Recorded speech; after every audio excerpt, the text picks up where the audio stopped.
Hello friends, welcome to Excel journey. This Akshay. So Excel के VBA series में आज के वीडियो में हम एरर हैंडलर ये टॉपिक के ऊपर डिस्कशन करने वाले हैं।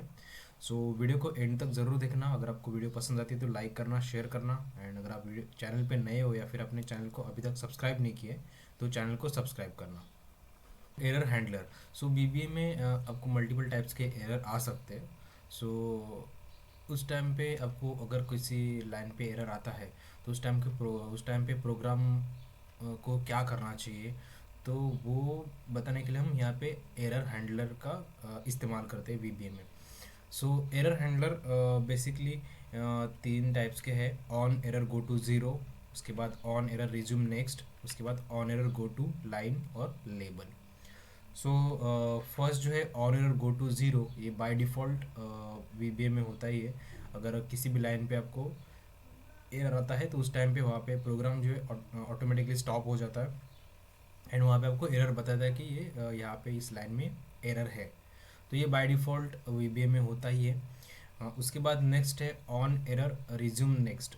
तो इसमें क्या होता है कि अगर ये लाइन आपने कहीं पे भी प्रोग्राम में आपके यूज़ की तो उस लाइन के बाद वो प्रोग्राम में कोई भी एरर आता है वो ब्लाइंडली स्किप हो जाएगा एंड वो डायरेक्टली कोड जो है नेक्स्ट लाइन पे चला जाएगा।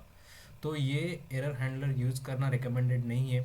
आपका डिज़ायर आउटपुट जो है उसमें प्रॉब्लम आ सकता है। एक्सपेक्टेड आउटपुट आपको कुछ गलत भी आ सकता है। तो वो आपको ये जो एरर हैंडलर है रिज्यूम नेक्स्ट, आपको सोच समझ के यूज़ करना होगा वीबीए में। उसके बाद है on error go to line और लेबल। सो ये एरर हैंडलर क्या करता है कि अगर लाइन में कहीं पे भी एरर आता है तो हम एक उसको एक पर्टिकुलर लाइन दे सकते हैं कि यहाँ पे अगर एरर आए तो ये लाइन पे चला जाए कोड, वहाँ से रन करे। एंड वहाँ पे हम कुछ एक्टिविटी डाल सकते हैं कि वो अगर एरर आए तो वो लाइन रन करे। तो ये इस तरह से हम एरर हैंडलिंग कर सकते हैं वीबी में एरर हैंडलर का यूज़ करके। तो ये हम प्रैक्टिकली समझते हैं किस तरह से काम करते हैं एक्चुअली। ओके। सो यहाँ पे मैंने एक कोड लिखा है सिंपल। तो यहाँ पे अब क्या करना है, शीट टू पे पहला सिलेक्ट हो जाएगा, उसके बाद शीट सेवन सिलेक्ट करने का लिखा है एंड उसके बाद शीट थ्री सिलेक्ट करने का लिखा है। तो आप यहाँ पे देख सकते हैं कि इसमें शीट टू अवेलेबल है, शीट थ्री अवेलेबल है, लेकिन शीट सेवन यहाँ पे अवेलेबल नहीं है। तो अगर शीट सेवन अवेलेबल नहीं है तो वहाँ पे एरर दिखाई देगा, क्योंकि शीट सेवन अवेलेबल ही नहीं है तो सिलेक्ट नहीं कर पाएगा प्रोग्राम। तो हम देखते हैं रन करके कि इस केस में क्या होता है। तो अभी अब इसलिए शीट टू उसने सिलेक्ट यहाँ पे कर लिया। अभी शीट सेवन यहाँ पे जब लाइन आ गई तो यहाँ पे एक मैसेज बॉक्स आ गया है कि run time error nine subscription subscript out of range. तो मतलब जो शीट सेवन है वो यहाँ पे अवेलेबल नहीं है, आउट ऑफ रेंज है सब्सक्रिप्ट, इसके लिए वो यहाँ पे एरर आ गया। तो या इसमें हम या तो एंड कर सकते हैं या फिर डिबग कर सकते हैं। तो एंड करेंगे तो डायरेक्टली स्टॉप हो जाएगा वो मैक्रो। एंड अगर हम डिबग पे क्लिक करते हैं तो आपको पता चलेगा कि किस लाइन में एरर है, वो हाईलाइट हो जाएगी। तो यहाँ पे देख सकते हैं ये लाइन जो यहाँ पे हाईलाइट हो गई, तो इस लाइन में एरर है बेसिकली। तो शीट सेवन यहाँ पे अवेलेबल नहीं है, इसके लिए सिलेक्ट नहीं कर पाया। ये बेसिकली एरर था। तो हम इस एरर को हैंडल किस तरह से कर सकते हैं तो देखते हैं हम। तो यहाँ पे सपोज मैंने ऑन एरर रिज्यूम नेक्स्ट यहाँ पे डाल दिया, ऑन एरर रिज्यूम नेक्स्ट। ठीक है, अगर ये सपोज मैंने लिख दिया तो ये अभी इस टाइम पे क्या करेगा, ऑन एरर रिज्यूम नेक्स्ट ये लाइन जो है रीड हो गई। उसके बाद उसने शीट टू को सिलेक्ट कर लिया, उसके बाद शीट सेवन को उसने यहाँ पे सिलेक्ट करना था लेकिन शीट सेवन अपने पास अवेलेबल नहीं थी, तो इस टाइम पे उसने एरर नहीं दिया। तो डायरेक्टली वो नेक्स्ट लाइन पे चला गया। मतलब यहाँ का जो एरर जो था वो ब्लाइंडली स्कीप हो गया। तो एंड प्रोग्राम जो है नेक्स्ट लाइन पे चला गया। यहाँ पे नेक्स्ट लाइन, यहाँ पे शीट थ्री यहाँ पे सिलेक्ट हो गई। तो इस तरह से वो जो है लाइन को डायरेक्टली स्किप करेगा। अगर किसी लाइन में एरर है तो आपको पता नहीं चलेगा कि उस लाइन में कुछ एरर था, या फिर आपको कुछ मैसेज बॉक्स नहीं देख पाएगा इस टाइम पे अगर आपने on error resume next use किया तो ये ज़्यादा रिकमेंडेड नहीं है। आप सोच समझ के यूज़ करना जहाँ पे आपको ज़रूरत लगी। तो इसकी ज़रूरत आपको कभी पड़ सकती है। लेट से हम कुछ दूसरा एग्जांपल लेते हैं। यहाँ पे मैंने इसके यहाँ पे टेबल्स यहाँ पे बना के रखे हैं शीट टू में वगैरह। आपको यहाँ पे कुछ पर्टिकुलर शीट पे जाके आपको कोई एक्टिविटी करनी है। अभी ये शीट 7 में यहाँ पे सपोज डिलीट कर देता हूँ, अपने पास नहीं है। आपको क्या करना है, ये पर्टिकुलर शीट्स पे जाके कुछ एक्टिविटी करनी है। तो मैंने यहाँ पे टेबल्स ऑलरेडी लिए हैं, तो ये टेबल्स है। आप क्या करना है, यहाँ पे देख सकते हैं ब्लैंक 2 सेल है, तो ब्लैंक सेल में आपको सपोज NA या फिर 0 ऐसा जाके टाइप करना है। तो यहाँ पे भी अवेलेबल है, तो इसमें भी आपको ब्लैंक जहाँ पे वहाँ पे 0 आपको टाइप करना है। तो ये 2 शीट में जाके, ठीक है। तो वो सपोज मैं यहाँ पे लिखता हूँ कि शीट 2 पे जाके वो ब्लैंक को अभी सपोज रेंज में यहाँ पे लेता हूँ, रेंज ए, ये यहाँ पे B2 टू E6 रेंज है। सो रेंज B2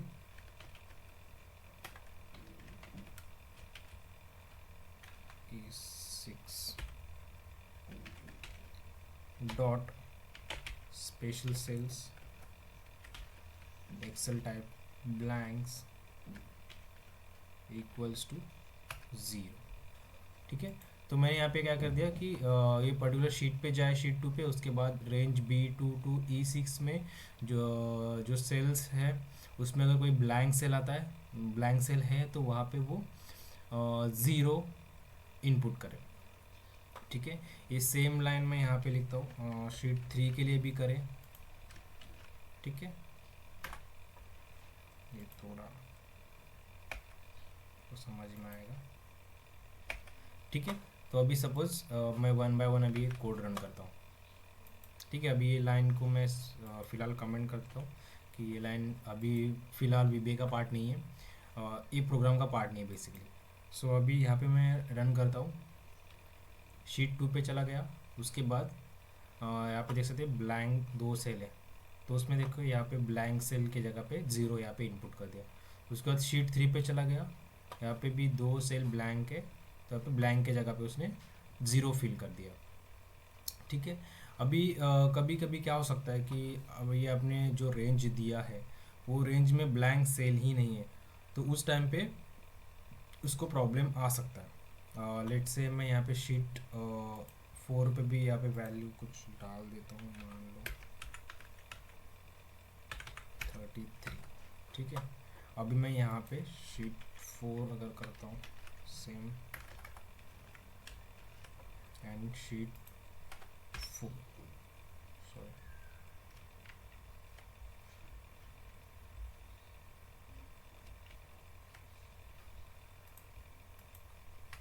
शीट 4, ठीक है,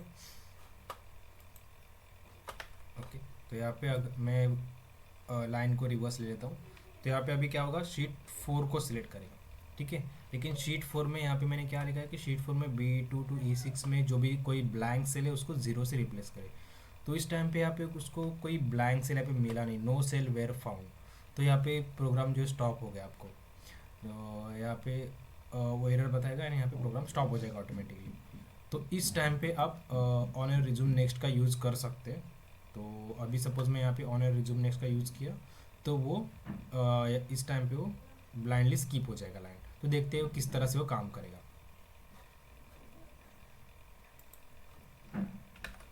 तो वापस से मैं यहाँ पे जो इंट्रीज कराई थी वो मैं डिलीट कर देता हूँ,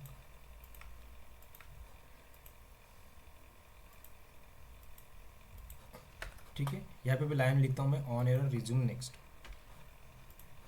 ओके। अभी इस बात इस पे हम अभी रन करते हैं। अभी शीट 2 को सिलेक्ट करेगा, उसने 0 इनपुट कर दिया, शीट 3 को सिलेक्ट कर दिया, 0 इनपुट कर दिया, और शीट 4 को सिलेक्ट कर दिया एंड यहाँ पे 0 है ही नहीं, तो यहाँ पे डायरेक्टली स्कीप हो गया। तो आपको यहाँ पे एरर कोई दिखाई नहीं दिया। तो इस तरह से वो काम करता है ऑन एयर रिज्यूम नेक्स्ट। लेकिन अगर आपको ऐसा कुछ आपने यूज़ किया ऑन एयर रिज्यूम नेक्स्ट, तो उसके बाद लास्ट में आप ये भी यूज़ करना कि ऑन एयर गो टू 0, क्योंकि वापस से वो रिज्यूम नेक्स्ट जो है रिस्टोर हो जाए। क्योंकि जो उसके बाद आपका कोई प्रोग्राम है, उसके बाद आपको कहीं पे अगर एरर आता है तो आपको दिखाई देना चाहिए कि ये स्पेसिफिक एरर है लाइन में। तो उसके लिए आपको वापस से आप यहाँ पे ऑन एरर गो टू 0 यहाँ पे लिखना,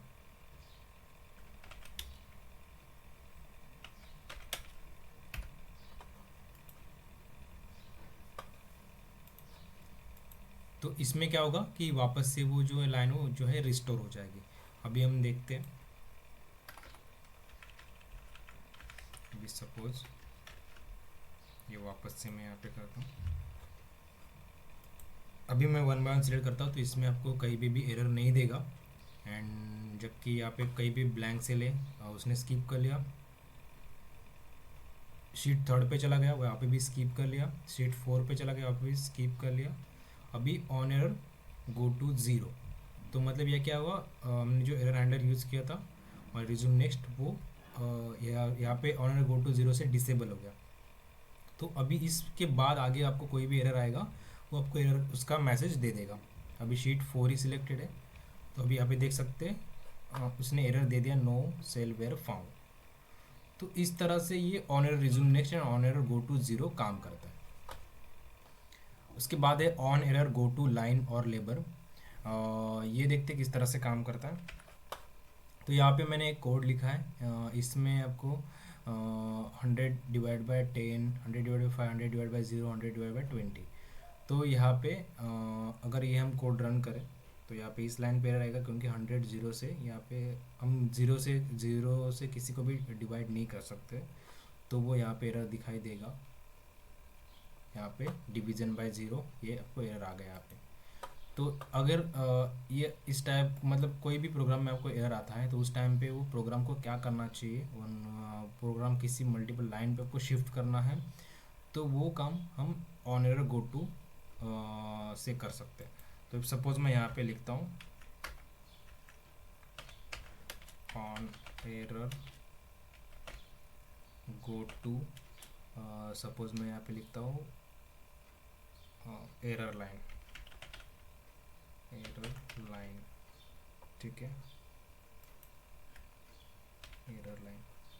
तो आपको एरर लाइन वाला यहाँ पे नीचे लेबल बनाना होगा, तो ये डायरेक्टली लेबल पे चला जाएगा एरर लाइन पे। एंड इस लेबल में आप कुछ भी लिख सकते हो। तो सपोज मैं यहाँ पे मुझे मैसेज बॉक्स देना है, सपोज मैसेज बॉक्स कि क्या एरर था, एरर डॉट डिस्क्रिप्शन, तो उसका यहाँ पे मैसेज आ जाएगा। तो क्या होगा, अभी यहाँ पे अगर कहीं पे भी एरर आता है तो डायरेक्टली ये प्रोग्राम जो है वहाँ से इस लाइन पे शिफ्ट हो जाएगा, उसके नीचे का एक्टिविटी नहीं करेगा। ठीक है, तो अभी देखते हैं हम यहाँ पे फिर से रन करते हैं। तो अभी यहाँ पे उसने डिवाइड कर दिया। अभी देख सकते हैं यहाँ पे ए का वैल्यू 10 आ गया, 100/10 इज इक्वल्स टू 10। तो 10 का वैल्यू यहाँ पे आ गया। उसके बाद यहाँ पे बी का वैल्यू भी स्टोर हो चुका है। इसके बाद यहाँ पे इस टाइम पे एरर आ जाएगा। तो एरर जैसे एरर उसको मिला उस टाइम पे डायरेक्टली वो यहाँ इस लाइन पे शिफ्ट हो गया। तो अभी मैं ये रन करता हूँ तो आपको मैसेज बॉक्स आएगा डिवीजन बाय ज़ीरो। तो ये अपने वहाँ पे लिखा था कि क्या डिस्क्रिप्शन है उसका, तो आपको मैसेज यहाँ पे आएगा एंड यहाँ पे डायरेक्टली एंड सब होगा। तो इस तरह से ऑनर गो टू लेबल और लाइन काम करता है। अभी इसमें आपको क्या करना है कि ये मैसेज बॉक्स देके वो आगे के जो एक्टिविटी है वो कंटिन्यू करे। तो यहाँ पे इसने क्या किया कि यहाँ पे एरर आ गया तो डायरेक्टली यहाँ पे लाइन पे शिफ्ट हो गया एंड उसने आगे की एक्टिविटी नहीं की। तो आपको इस टाइम पे आगे की एक्टिविटी करनी है, तो इसके लिए यहाँ पे आपको रिज्यूम नेक्स्ट, उसके बाद मैसेज बॉक्स के बाद यहाँ पे मैं लिखता हूँ रिज्यूम नेक्स्ट, मतलब जो आगे एक्टिविटी करेगा वो। एंड यहाँ पे मैं एग्जिट सब एक आपको लिखना पड़ेगा। ठीक है, तो अभी इस टाइम पे क्या होगा कि जैसे एरर आया तो ये मैसेज बॉक्स देगा एंड रिज्यूम नेक्स्ट, उसके बाद आगे का एक्टिविटी कंटिन्यू करेगा एंड यहाँ पे उसका जो प्रोग्राम है यहाँ पे स्टॉप हो जाएगा। तो हम देखते हैं ये किस तरह से काम करेगा। अभी इसने एक यहाँ पे एरर आ गया, तो आप देख सकते हैं यहाँ पे एरर लाइन पे ये आ गया लेबल पे, उसने मैसेज बॉक्स दे दिया। अभी डिवीजन बाय ज़ीरो ओके करता हूँ मैं। उसके बाद रिज्यूम नेक्स्ट लाइन पे आ गया, उसने देखा यहाँ पे एरर था, उसके नेक्स्ट लाइन पे वो चला गया डायरेक्टली। सो यहाँ पे इसने काम कर दिया 100/20, इसका वैल्यू आ गया 5 एंड यहाँ पे प्रोग्राम जो है स्टॉप हो जाएगा। तो इस तरह से आप on error go to line, on error go to label आप यूज़ कर सकते हो प्रोग्राम में। तो ये थे एरर हैंडलर, इस तरह से आप यूज़ कर सकते हो आपके प्रोग्राम में। सो फिलहाल that's all for this video. Thank you so much.